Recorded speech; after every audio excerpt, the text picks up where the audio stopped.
STD 검사라고도 하고 성인 커플분들은 성관계 하기 전에 갔다 와도 그런 보균자가 썼던 변기, 뭐 방석 100% 없습니다는 아닌데 남이 썼던 립스틱 발라보는 경우 많거든요. 입술 쪽에 뭔가 포진이 올라왔는데 근데 에이즈도 지금은 죽는 병은 아니잖아요. 성기에서 막 진물이 나온다라든가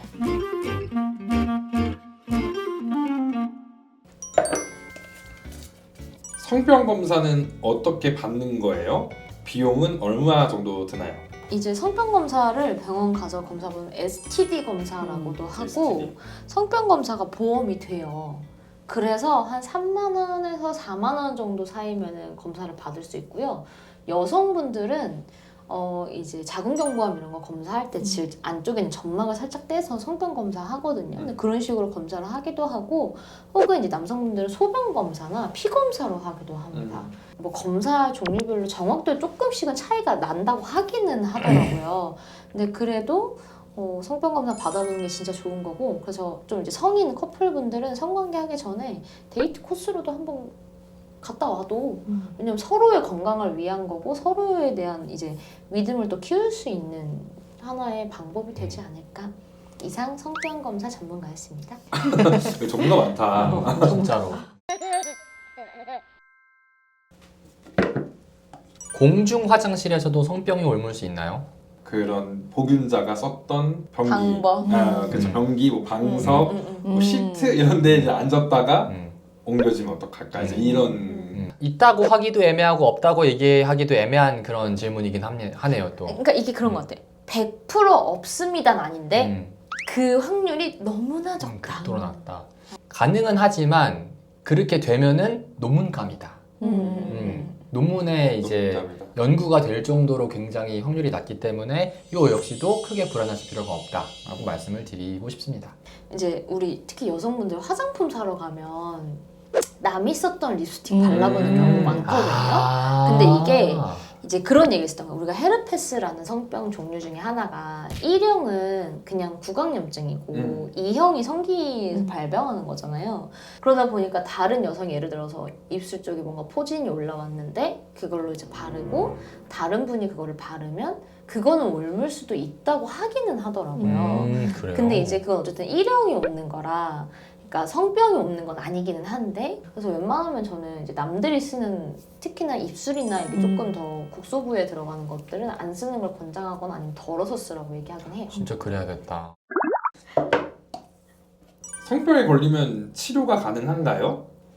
나는 이거 그 불치병 성병들 때문에 저런 질문 물어본 거 아닐까요? 맞아. 근데 에이즈도 지금은 뭐 죽는 병은 아니잖아요. 약물이랑 그런 거 치료하면서 충분히 그 생활을 유지할 수 있고.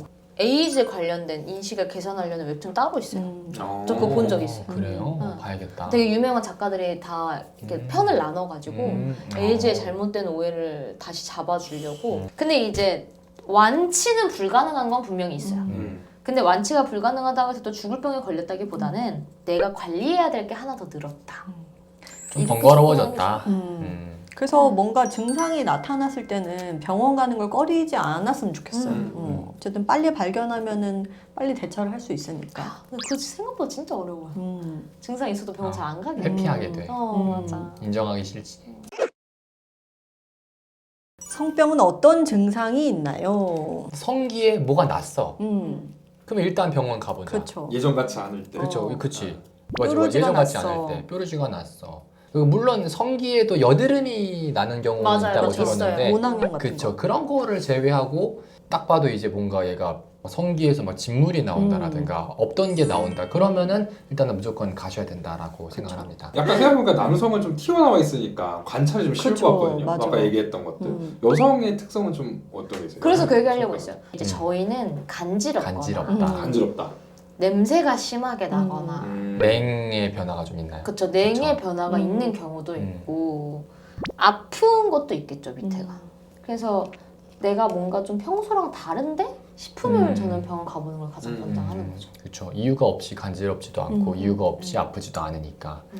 그래서 진짜 내 몸에 대해서 잘 알고 있어야 될 것 같아요. 사실 엄마가 나보다 내 몸을 더 잘 알 수는 없잖아요. 그래서 뭐 어떤 변화가 있고, 그러니까 생리할 때도 생리통이 어느 정도 있고, 이번 달에는 뭐 내가 먹은 것들이 이랬는데 생리통은 더 심해졌다. 그럼 내가 그거를 이제 알 수 있는 것처럼 일단 내 몸에 대해서 잘 아는 것이 중요한 것 같아요. 성병은 좀 비교적 질문들이 그래도 정보 전달 위주로 음. 가는 것 같아서 그래서 이 정도로 한 마무리 해보면 괜찮지 않을까 생각이 드는데 혹시 더 해주고 싶은 이야기 있으신 분 계실까요? 저는 되게 오히려 이런 이야기를 이제 하면서 저도 오히려 배우고 성병이 어떻게 보면 되게 주제가 무겁고 좀 그럴 수 있는데 생각보다 얻을 수 있는 정보가 많아서 저는 좋았어요. 이렇게 보시는 분들이 좋으면 더 좋겠지만. 그러면 오늘 이렇게 저희가 성병에 대해서 이야기를 나눠보았는데요. 좀 여러분들이 도움이 되셨기를 바라면서 그러면 저희는 또 다음 영상에서 만나도록 하겠습니다. 여러분들 안녕!